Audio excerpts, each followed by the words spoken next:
Salmo 1, a partir do verso 1, diz assim: bem-aventurado a pessoa, aquela versão diz o homem, mas o homem no sentido de raça humana. Bem-aventurada a pessoa que não anda no conselho dos ímpios, não se detém no caminho dos pecadores, não se assenta na roda dos escarnecedores. Antes, o seu prazer está na lei do Senhor, e na sua lei medita dia e noite. É como árvore plantada junto a correntes de águas, que no devido tempo dá o seu fruto, e cuja folhagem não murcha. Tudo quanto faz será bem-sucedido. Os ímpios não são assim, são porém como a palha que o vento leva e dispersa. Por isso, os perversos não prevalecerão no juízo, nem os pecadores na congregação dos justos, pois o Senhor conhece o caminho dos justos, porém o caminho dos ímpios perecerá. Verso 3, vamos ler novamente o verso 3. Eu quero que você guarde no seu coração, quando está falando ali do justo, daquele que obedece às leis do Senhor, foge do mal, pois será como árvore plantada junto a ribeiros de água, a qual dá o seu fruto no devido tempo, as suas folhas não cairão, e tudo quanto fizer prosperará. Pode deixar esse versículo para a gente na tela, versículo de número 3.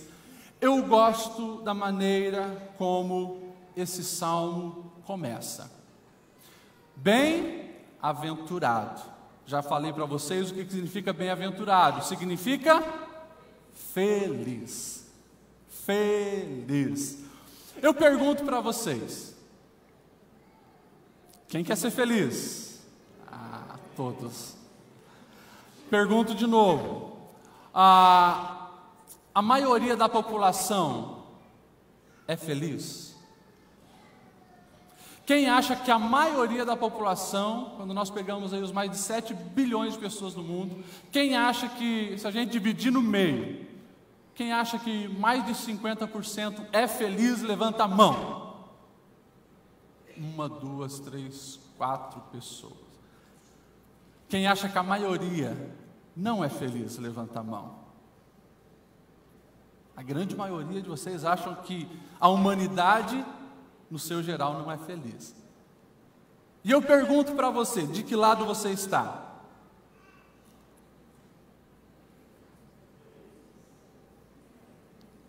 Responda para você, de que lado você está?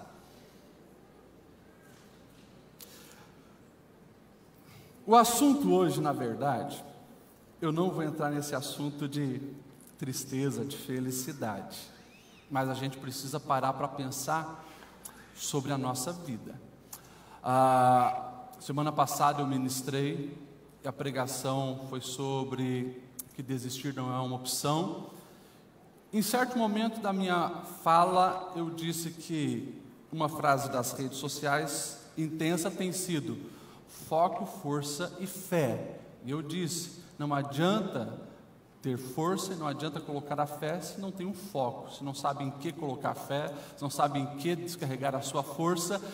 E essa semana teve algumas pessoas que falaram, né, sobre a pregação, e uma delas me chamou a atenção. Ela falou: pastor, eu acho que eu estou perdido em relação ao foco da minha vida. E como nós estamos trabalhando, né, o tema anual, unir as nossas forças, esse mês, unidos para frutificar.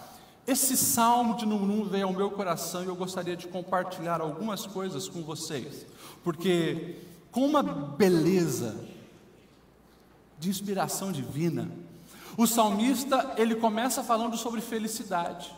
Quem é feliz? E ele consegue fazer uma associação com a nossa frutificação. Ele compara com uma árvore que dá frutos nos tempos certos, as folhas não murcham, e tudo quanto faz prosperará. Você já percebeu que esse é o foco da humanidade? O foco da humanidade é prosperidade, ser bem-sucedido e quem sabe até essa palavra, né, ser feliz, a felicidade, o sucesso. E as pessoas esquecem o que é sucesso de acordo com o Criador da vida. Por isso, de vez em quando, a gente precisa abrir as Sagradas Escrituras aqui no Salmo de número 1 e receber aquilo que está tão claro, tão direto, mas que a gente às vezes passa por cima e negligencia algo tão importante. 2 verdades eu quero declarar nesse texto, olhando para esse versículo 3. Primeiro, árvore plantada junto a correntes de águas dá fruto. Eu estou aqui não fazendo uma pergunta, eu estou afirmando para você que uma árvore plantada junto a correntes de água dá fruto. E a gente pode já fazer uma outra pergunta, quem sabe vai ser uma noite de perguntas. Aonde você está plantado? Ser plantado quer dizer o quê? Criar raízes para sugar nutrientes. Pergunto, aonde você está plantado? Por quê? Se na nossa vida não está tendo frutificação, pode ter certeza que tem algum problema da onde nós estamos recebendo nutrientes.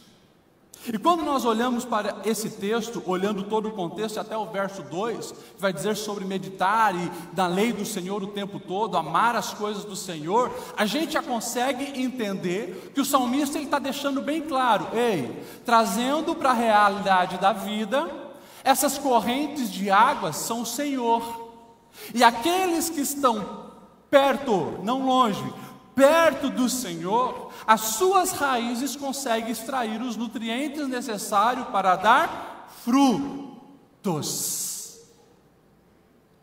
Nós cantamos anteriormente então essa música, Eu Nasci para Ser Abençoado. Você tem certeza que você cantou isso de coração? Você nasceu de fato para ser abençoado e consequentemente ter competência, moral, sabedoria para abençoar as outras pessoas? São perguntas que nós precisamos fazer para a nossa vida e responder. E diante desse salmo, a gente começa a prestar atenção em alguns detalhes. Que se o Senhor é essa corrente de águas, e se eu sou essa árvore que sou plantada ali para sugar esses nutrientes, a água que ali está naquele solo, perto das correntes de água, eu preciso já questionar o quão perto eu estou do Senhor e olhar para o nível de frutificação que eu estou tendo na minha vida. Quando nós olhamos para a palavra de Deus, a gente vai ver que depois que Jesus ele é assunto ao céu, depois que Jesus sobe, o Espírito Santo desce, como nós cantamos aqui a música Atos 2. A gente vai ver que aqueles homens, eles sabiam que dentro deles alguma coisa radical tinha acontecido. Uma mudança drástica.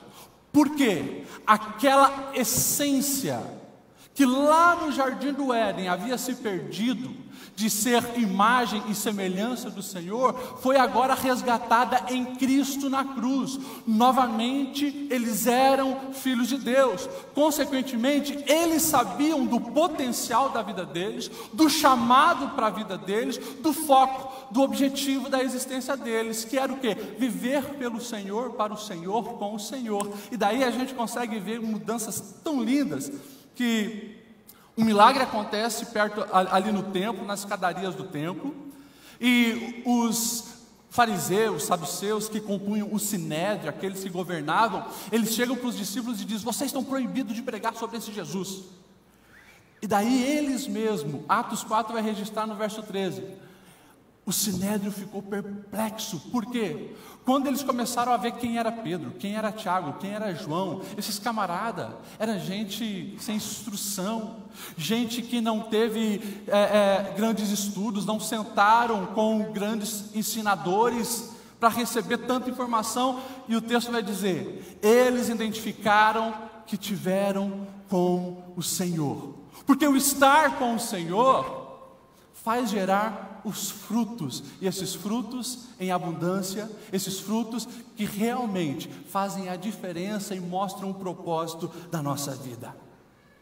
Dentro desse início de reflexão, a gente precisa também entender que é justamente quando nós estamos com a nossa vida alicerçada no Senhor, essas correntes de água, tendo um relacionamento com esse Deus, é que nós conseguimos vencer no tempo da seca. É interessante quando nós vamos lá em Israel, todos os guias eles falam a mesma coisa: gente, vocês ficam tranquilos porque raramente vocês vão usar um guarda-chuva aqui.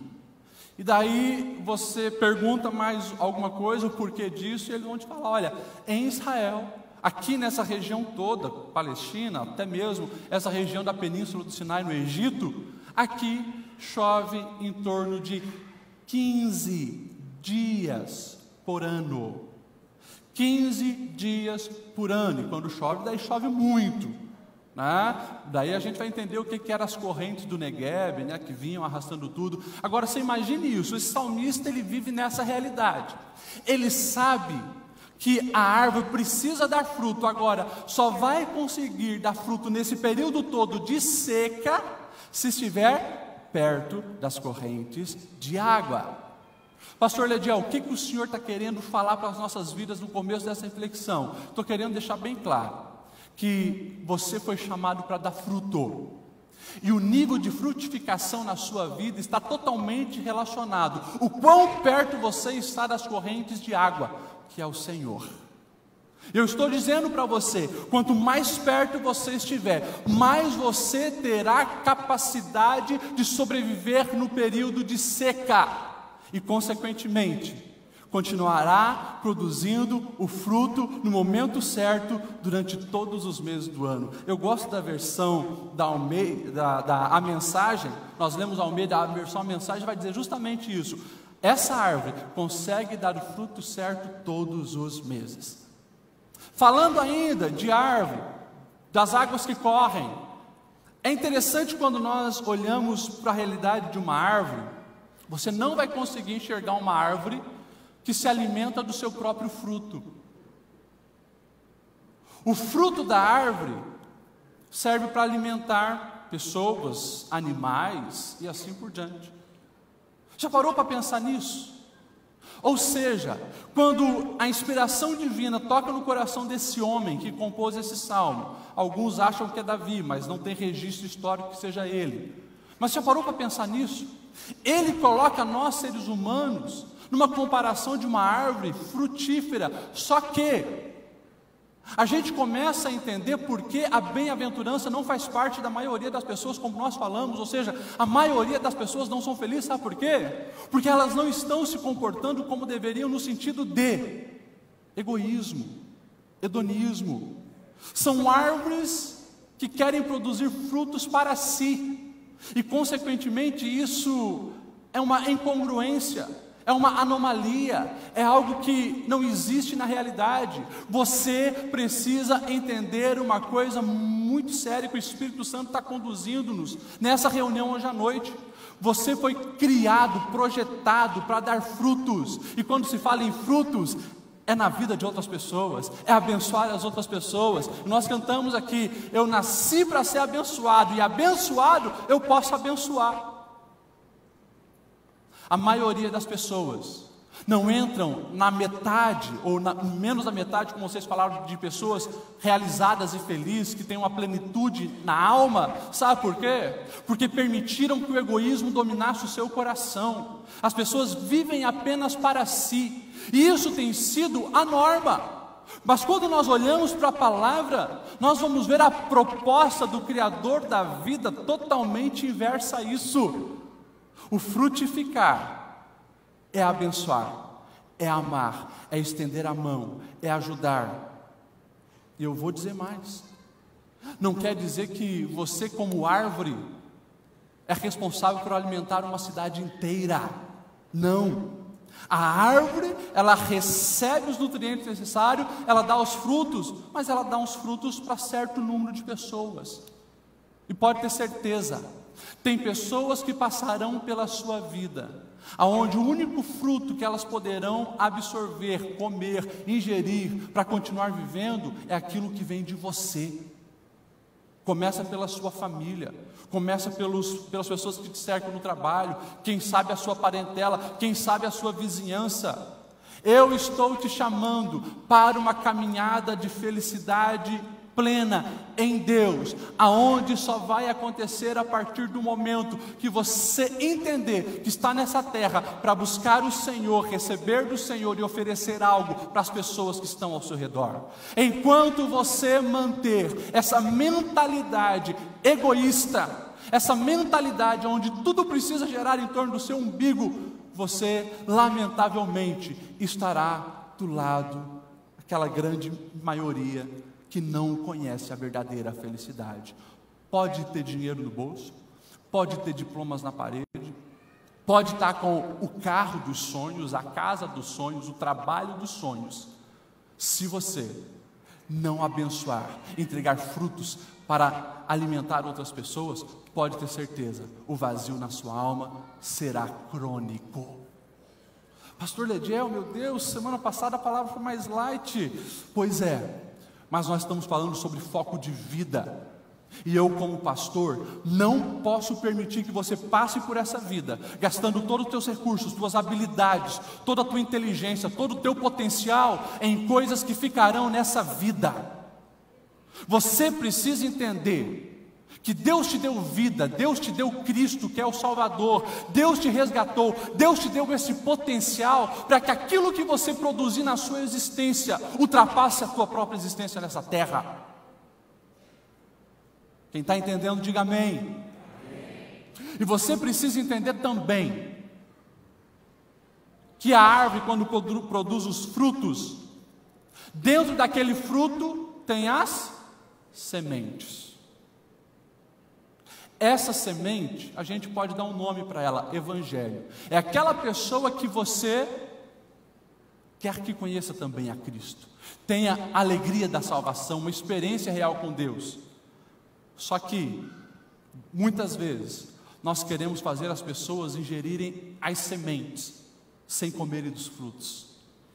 Ou seja, aquilo que Tiago vai dizer, a fé sem obras é morta, é o que a gente precisa entender para a nossa realidade.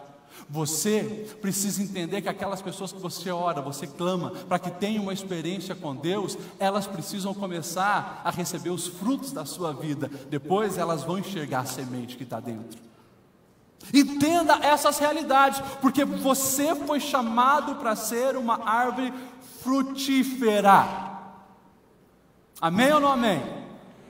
Cuidado para que você não seja uma réplica do Mar Morto. O Mar Morto, se você pegar a geografia de Israel, você vai ver que existe o Mar da Galileia em cima. Esse mar, ele alimenta todo o Rio Jordão e desemboca tudo lá embaixo no Mar Morto. É morto e o Mar Morto está morrendo, porque todo ano ele está diminuindo. Mas o Mar Morto, ele não desemboca em lugar nenhum. E muitas pessoas aproveitam isso para fazer uma analogia dizendo: se você é o tipo de pessoa que só suga, só recebe, você sim corre um grande risco de se tornar como um Mar Morto, vai morrer.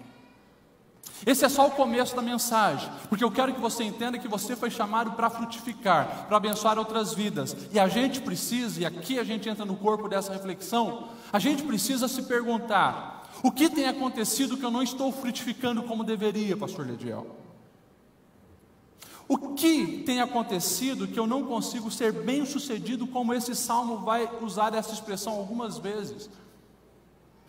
E a gente, olhando o verso 1, o verso 2, a gente consegue enxergar. Coloca lá no verso 1 para a gente na tela.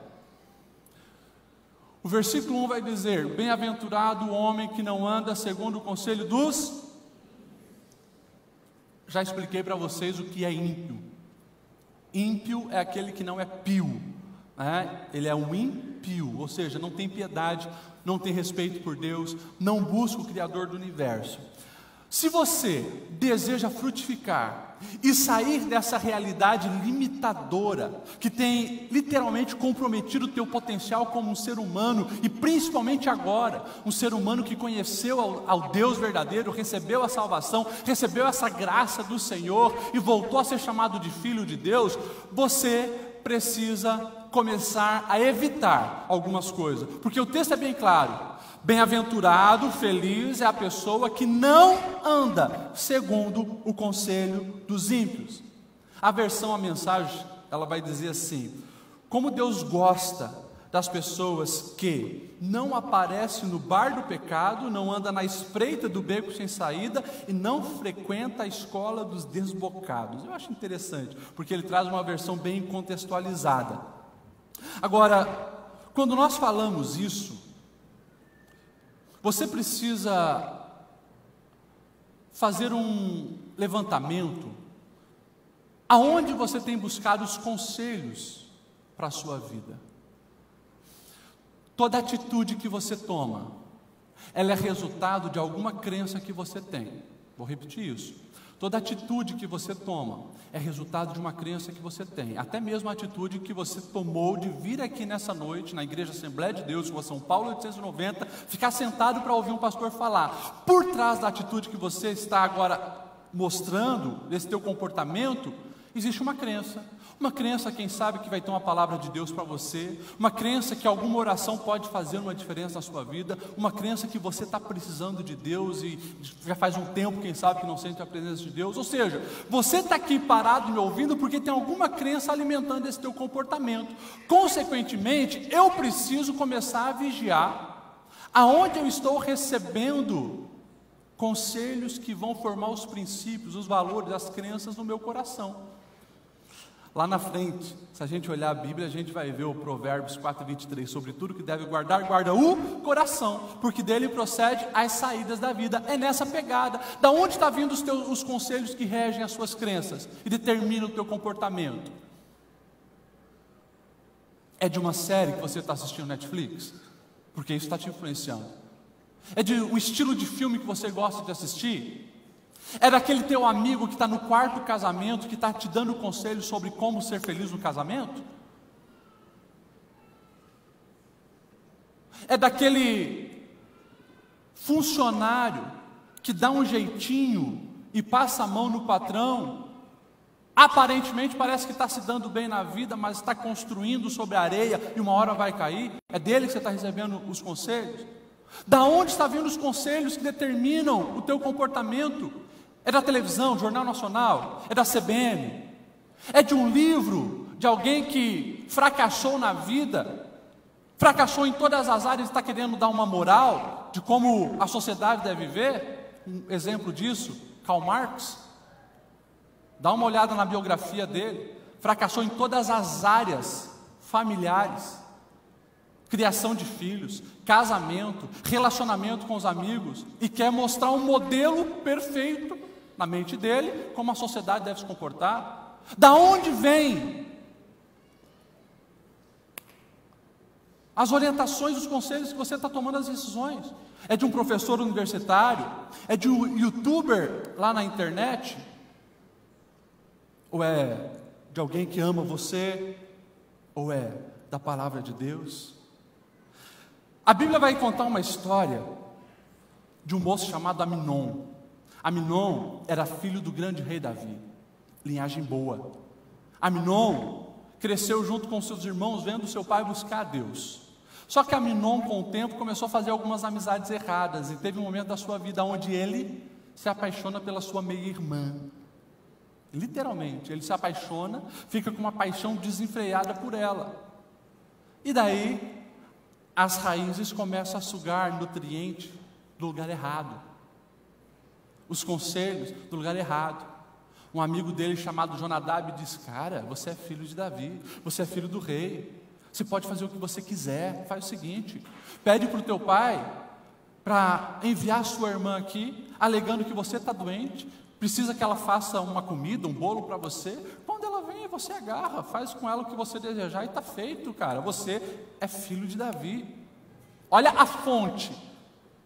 Na infelicidade, Aminon executa o plano recebido do amigo. Amigo da onça. Depois que ele abusa sexualmente da sua meia-irmã, o texto vai dizer que ele cria um repúdio tão grande por ela que manda ela embora. Ela sai envergonhada, só que ela tinha um irmão, que era de pai e mãe. E Absalão, que era esse irmão, coloca no coração: vou matar Aminon. E isso acontece. Uma tragédia na família de Davi. Aminon é morto, agora tem uma filha estuprada, um filho estuprador, um filho assassino e um filho assassinado. Conselhos malditos. E no dia que Aminon estava morrendo, você acha que Jonadab estava do lado? Ele estava lá do lado de Davi dizendo: não, fica tranquilo, estão falando que alguém se rebelou e matou todos os teus filhos, só o Aminon morreu. Cuida, para que você esteja recebendo os nutrientes do lugar certo, que é a corrente de fonte de vida, é a palavra de Deus. Você precisa fugir e evitar o conselho dos ímpios. Segunda coisa, que aqui vai ficar bem claro, e é interessante o que a versão vai dizer, não anda segundo o conselho dos ímpios e não se detém no caminho dos pecadores. E eu, mais uma vez, faço uma pergunta para você: quem você está imitando? Quem é o teu referencial de vida? Quem é o teu referencial de vida? Pergunta para você agora no teu coração: alguém você está seguindo? Pode ter certeza. O teu referencial de vida é alguém que financeiramente é bem sucedido, mas também nas outras áreas é um fracasso? Nós temos uma geração de adolescentes tendo como referencial de vida jogadores de futebol, que casamento dura 1 ano, cheio do dinheiro no bolso, mas boa parte deles viciado em algum tipo de álcool, viciado em algum tipo de moralidade. Quem são os teus referenciais de vida? É alguém que só anda com aquele carro importado, mas você sabe que é alguém egoísta, injusto, não cuida nem dos seus pais, não honra pai e mãe? Quem são os nossos referenciais? Nós corremos um grande risco de seguir esse tipo de gente e ficar na parte da humanidade que jamais vai ter plenitude no coração e na alma. Terceira pergunta, o texto vai dizer que não se assenta na roda dos escarnecedores. O que é escarnecedores? Zombadores, gente que zomba de tudo, gente que zomba de todos, gente que ridiculariza você que está vindo na igreja, dizendo: cara, larga mão de ser besta, vai ficar dando dinheiro para pastor, indo na igreja e pagando os dízimos para esse pessoal que só engana vocês. Gente que zomba de Deus, gente que zomba da fé, gente que zomba da família nuclear, gente que zomba quando um jovem, um adolescente, como nós temos visto, coloca no coração de se casar virgem, ou gente que zomba daquele que quando o baseado está passando, ele diz: não, isso eu não quero para mim. Com quem que você está convivendo? Com um tipo de gente que acha que uma vida descolada é postar foto nas redes sociais fumando xixa? Que tipo de gente você está parando para receber influência? É aqueles que o bonito é cair de tão bêbado que está? Você começa a perceber. Vocês estão tão quietos, gente, mas eu estou tentando deixar bem claro para vocês. A gente começa a perceber que na vida existe 2 caminhos. Ou você está plantada junto às correntes de águas puras, e você recebe esse nutriente, você dá fruto, as tuas folhas não caem. Ou você está vivendo uma vida medíocre, que não vale a pena ser vivida, no sentido de não vai gerar frutos para a eternidade. Tudo que você produzir aqui vai ficar, se você estiver escolhendo esse outro lado. Roda dos escarnecedores, caminho dos ímpios. Se você está vivendo esse tipo de vida, não dá. Mas tem o verso 2, e o verso 2 diz assim: antes, o seu prazer está na lei do Senhor, e na sua lei medita dia e noite. Mais uma pergunta: aonde está o seu prazer? Aonde está o seu prazer? na lei do Senhor? Desejo de fazer aquilo que o Senhor deseja que eu faça? Obedecer os princípios de Deus? Aonde está o prazer da sua vida? A gente começa a caminhar para o final. Esse pastor que vos fala, na adolescência, teve uma experiência muito forte com Deus que mudou todos os caminhos da minha vida. Cresci na igreja, nasci na igreja praticamente, vendo todas as propostas do que é conhecer a Deus, servir a Deus, e fiz isso o tempo todo. Só que teve uma fase, principalmente na adolescência, que eu caí numa religiosidade. Eu olhava para a vida e o meu desejo era pensar em apenas em mim. O meu sonho, como a grande maioria das pessoas do mundo, quero ser rico. Isso é o que importa. Quero ser rico. Um dia, com 14 anos, dentro da igreja, teve uma gincana, escolheram quem? Lediel, você é magro, imagine, 40 quilos a menos, você corre muito. O desafio era ir no porão da igreja, achar era como se fosse um CD, trazer, e ali tinham algumas dicas e tal. Enfim, me escolheram e eu fui. Moleque, né? Pulei o primeiro lance de escadas para não pisar em nenhum degrau e o mais rápido possível. Quando fui pular a segunda, eu bati com a cabeça numa viga em cima. Foi assim, ó, pá, pá. Aqui cortou quando eu bati em cima, mas quando eu caí na escada, bati com esse lado. Não cortou, coagulou sangue. E aquele menino de 14 anos, cheio de vida, agora está desenganado pelos médicos. 5 dias de UTI.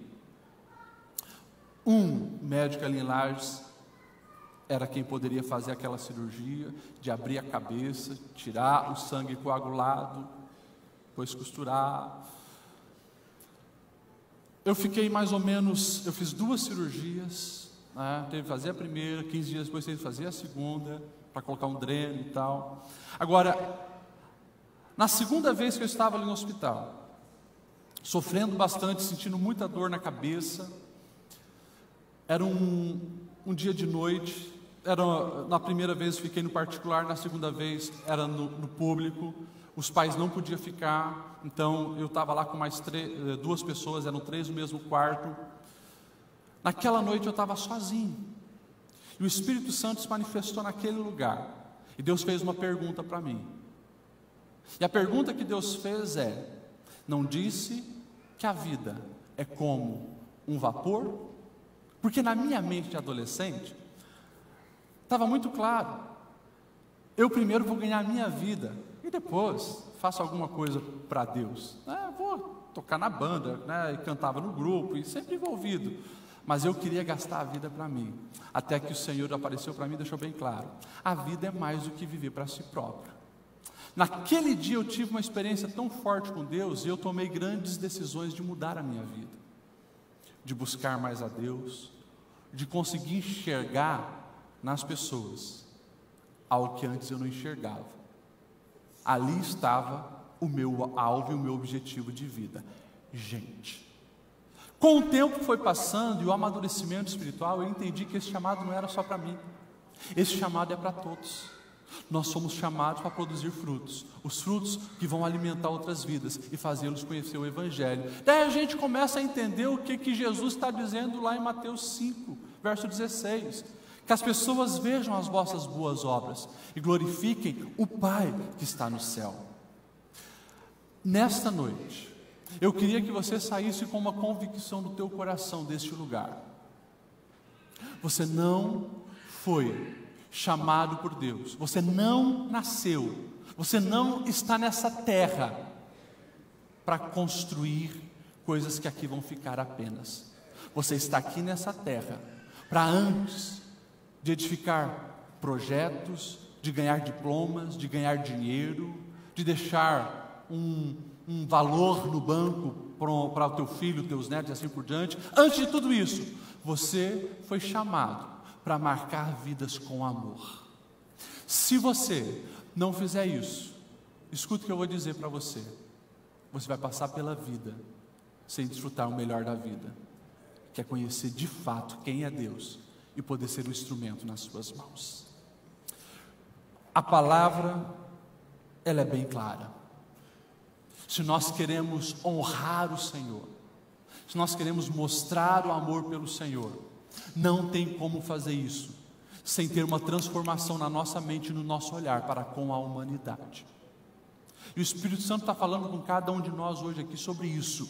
Eu queria que você enxergasse isso na sua vida, porque tem pessoas aqui que têm tomado tanta decisão errada, e começa dentro de casa, com quem ama.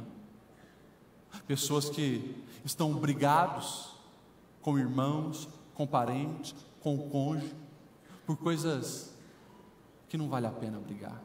Você tem comprometido a tua salvação, tem comprometido a tua plenitude de vida, você tem comprometido a paz no seu lar, por coisas tão pequenas, sabe por quê? Porque o teu olhar está pequeno, não está recebendo nutriente, porque não está tão perto do rio da vida, do Senhor.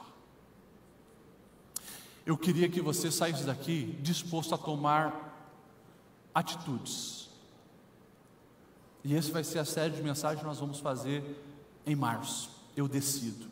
Eu queria que você saísse daqui disposto a tomar atitude. Primeiro, atitude de se aproximar mais desse rio verdadeiro, que é o Senhor. Para de arrumar desculpas para a sua vida, porque você sabe que quando você quer, você faz. Já há um potencial em você.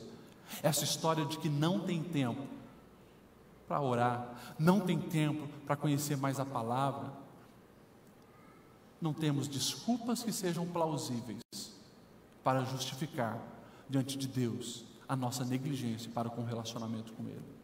Toma uma atitude, toma uma atitude. Toma uma atitude como o pastor aqui ministrou, e por isso eu estou falando, o Espírito Santo está desde o início desse culto ministrando.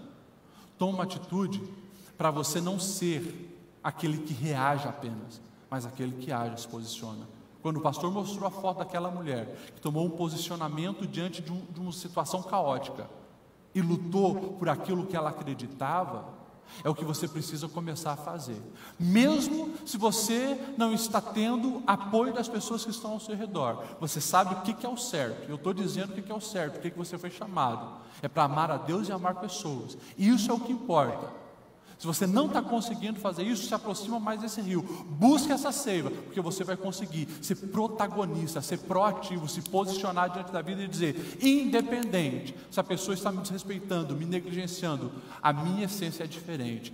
Aquele nutriente que eu tenho recebido é um nutriente diferente. Eu vou continuar dando frutos, independente do que elas estão fazendo. Nós precisamos entender que o Senhor renova a nossa mente, para que nós venhamos agir e pensar como Ele. Aqui a gente não tem tempo, mas quando você para observar o comportamento de Jesus Cristo, você vai ver que nós que se dizemos cristãos, muitas vezes estamos muito longe daquilo que Ele ensinou e viveu. Porque o Senhor o tempo inteiro, Ele não apenas está no meio das pessoas e correspondendo à expectativa dos outros ou reagindo aos outros. Pelo contrário, Ele sabe o que Ele quer, Ele sabe para que Ele está aqui, Ele sabe o que deve fazer, e Ele vai e faz. Eu queria que você recebesse essa palavra no teu coração e a partir de hoje anulasse qualquer desculpa para você não frutificar. Pastor, a vida não está fácil, as coisas estão complexas, eu não estou bem. Pode ficar tranquilo. A partir do momento que você começar a se aproximar mais desse rio verdadeiro, vai ter vida, vai ter ânimo longo, a longanimidade, vai ter renovo e os frutos vão vir. Se coloque em pé nessa noite.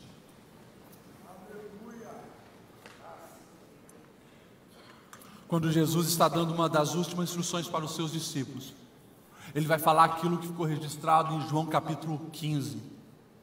O verso 16 todos nós conhecemos. Ele vai dizer assim: não foste vocês que me escolheram, mas eu escolhi vocês e os designei para que vocês vão e deem frutos, um fruto que permaneça. Responda para você com quantos anos você está, qual a tua idade? Não precisa falar alto, que alguns vão olhar para você e ver que você passou bastante pó no rosto. Mas eu pergunto para você, a maioria dos seus dias foram de tristeza ou de felicidade? Pastor, explica um pouco melhor. O conceito de felicidade, não estou associando com a felicidade pregada pelo mundo. Fama, dinheiro, poder. A felicidade que eu estou dizendo é você ter plenitude no seu coração, o norte para seguir, ter paz verdadeira, independente da circunstância. A maioria dos teus dias, dessa idade que você tem, assim ou assim, like ou dislike? Se eu perguntar algo um pouco mais intenso, de acordo com os céus, isso que eu falei, a vontade de Deus para você é que você frutifique, e que esse fruto alcance outras pessoas. Se a gente puder dar um like e um dislike cada dia que você viveu, você acha que a maioria dos teus dias você esteve de acordo com o propósito que você nasceu, ou na verdade você viveu mais de acordo com os teus propósitos, teus desejos, correu tanto atrás de uma vida que você queria, e as coisas parece que vão de mal a pior, teu coração sempre está vazio. Chegou o tempo, gente, da gente romper. Chegou o tempo de nós rompermos. Aqueles que estão mais perto de mim, eu tenho falado, e preguei até no primeiro domingo, acho, desse ano aqui. Eu, pastor Lediel, vou fazer de 2019 o melhor ano da minha vida. Sabe como? Sabe qual a primeira mudança que eu comecei a fazer mais radical? Sugar mais do rio de Deus. Vida de pastor é uma loucura, porque sempre tem alguém para visitar, alguém para atender, tem que ir no hospital, tem que preparar sermão, é de domingo a domingo, de segunda a segunda, sem folga. E o WhatsApp é 300, 400 mensagens todo dia. Estou reprogramando toda a minha dinâmica diária, todo o meu roteiro diário. Para quê? Para não negligenciar um dia sequer da minha vida, sem buscar aquilo que é a prioridade, o Senhor. Eu preciso sugar, assim eu consigo dar fruto e abençoar a sua vida. Por favor, muda a sua vida, e que o teu prazer esteja na lei do Senhor. Quando fala lei do Senhor, é que, pastor, agora tem que memorizar a Bíblia. Não, você precisa viver de acordo com os ensinamentos de Deus. Isso precisa gerar prazer no teu coração, muito mais do que aquele teu desejo de assistir aquele episódio do Netflix que você está acompanhando aquela série. Muito mais do que você passar algumas horas com o teu crush, com a tua crush. Isso precisa gerar um desejo muito maior no teu coração do que fazer qualquer outra coisa mais prazerosa na sua vida, porque o trono do teu coração foi feito para o Senhor, e você não vai encontrar paz e alegria na sua alma enquanto Jesus não estiver no trono do teu coração. Você pode procurar em qualquer outro lugar, corre um grande risco de envelhecer e ficar banguelo com o coração vazio. Chegou o tempo de você dar um passo a mais na direção desse Senhor. Chegou o tempo de frutificar. Pastor, não estou empregado, estou sem dinheiro. Para você dar fruto, você não precisa disso. Você precisa, sabe o que? De Deus. Porque você tem mãos, você pode tocar.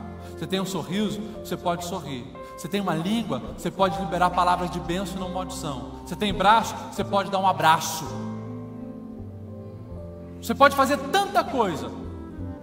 E a partir do momento que você começar a dar fruto, pode ter certeza, grandes coisas vão acontecer na tua vida de maneira revolucionária. Só que chegou o tempo de viver o verdadeiro evangelho. Amém? Queria que você fechasse seus olhos.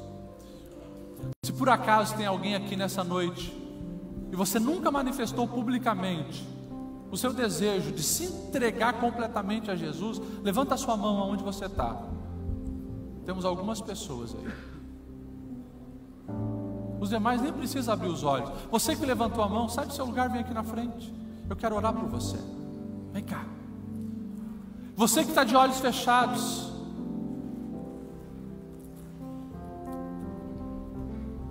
comece a responder. Qual é a maneira que você quer gastar os próximos anos da sua vida? Com sentimento de mediocridade, esse sentimento que você está dando e gastando energia mais do que tem e não vê resultado? Pois é, o mundo frustra mesmo. A proposta do mundo frustra mesmo. Queira colocar o que quiser no trono do teu coração, se não for Cristo, aquele que te criou e te projetou para coisas excelentes, nada vai se encaixar lá. É só Jesus. De olhos fechados, pastor Aguiar ora pelas nossas irmãs que estão confessando o Senhor. E você de olhos fechados, você vai fazer hoje um voto diante de Deus, com a tua alma, com o teu coração, de que mudanças vão acontecer no teu dia a dia. É um passo de cada vez, até que os nutrientes certos estejam passando pelas tuas raízes e gere os frutos necessários. Deus, obrigado pelo Salmo de número 1, que tanto nos abençoa. Obrigado, Senhor, porque diante da tua palavra nós nos enxergamos, porque a tua palavra é o espelho da alma. No espelho físico a gente percebe as rugas, as sujeiras, e a gente procura resolver, mas a alma não aparece no espelho. A alma só aparece no espelho da tua palavra. E aqui nós estamos avaliando a nossa alma. Nós conseguimos enxergar, Senhor, que muitas vezes estamos recebendo o conselho dos ímpios, andando no caminho dos pecadores, se assentando na roda dos escarnecedores. Perdoa-nos, Senhor, porque muitas vezes estamos em conversas de moralidade, de palavras baixas, de conselhos absurdos. Muitas vezes estamos diante de uma televisão rindo de zombadores da verdade. Perdoa-nos, Senhor. Nós não queremos isso. O nosso prazer é na tua palavra, é nos teus ensinos. E hoje as pessoas que aqui estão receberam essa direção do Espírito Santo, uma palavra inquietante, e que assim seja, mas que o teu Espírito coloque cada um de nós na parede, para que a gente não venha gastar um dia sequer em futilidades, em coisas passageiras e medíocres. Nós queremos, Senhor, viver os planos nobres que tu tem para a nossa vida. Nós queremos, Senhor, permanecer frutíferos até mesmo no tempo de seca. Nós queremos, Senhor, receber aquilo que vem de ti, para poder compartilhar fagulhas de vida, paz e alegria. Ensina-nos, Senhor, a amar como tu ama, a perdoar como tu perdoa, a sair da mediocridade que tem apenas atraído amargura, frustração ao nosso coração. Deus, nós sabemos que por nós mesmos nós não damos conta, mas é a tua seiva passando em nós, é tu nos nutrindo, nos fortalecendo. Só assim a gente consegue. Nós estamos aqui, Senhor, disposto a te conhecer mais. Nós queremos te conhecer mais, Senhor. Venha sobre nós e manifesta o teu reino em nós. Que haja esse rio de águas vivas também fluindo do nosso coração, da nossa alma, e possamos servir de bênção para tantas outras pessoas. Deus, nós possamos entender que o dinheiro é importante sim para a nossa caminhada aqui, mas não é o propósito da nossa existência. Que nós possamos, Senhor, entender que é bom e necessário ter uma casa confortável para morar, mas não é o plano e o propósito da nossa vida. Nós possamos aqui entender, Senhor, que é nobre estudar e ter uma profissão digna e receber promoções e títulos numa empresa, mas que nós possamos entender que não é o propósito principal da nossa existência. Deus, que nós possamos de fato entender que o propósito da nossa existência é amar o nosso cônjuge com dedicação verdadeira, com fidelidade, com honra todos os dias. Que nós possamos entender, Senhor, que o propósito para com os nossos filhos não é apenas colocar um pão na mesa, pagar uma escola ou colocar uma roupa naquele corpo, mas o propósito é edificar a alma, ensinando os teus princípios. Que nós possamos entender, Senhor, que quando nós acordamos todo dia para ir para aquela empresa, não é apenas para ganhar o pão de cada dia, mas para ser teu representante lá. Que nós possamos entender, Senhor, que ao ir para a escola ou para a faculdade, não é apenas para receber um diploma, mas para fazer a diferença na vida de pessoas que estão precisando de orientação. Deus, que nós venhamos entender o significado da vida, que é muito maior do que nós mesmos, do que o nosso conforto, do que os nossos prazeres. Nós venhamos entender que o propósito da vida é frutificar para a glória e louvor do teu nome. Faça em nós as mudanças necessárias. Pedimos isso em nome de Jesus. Amém.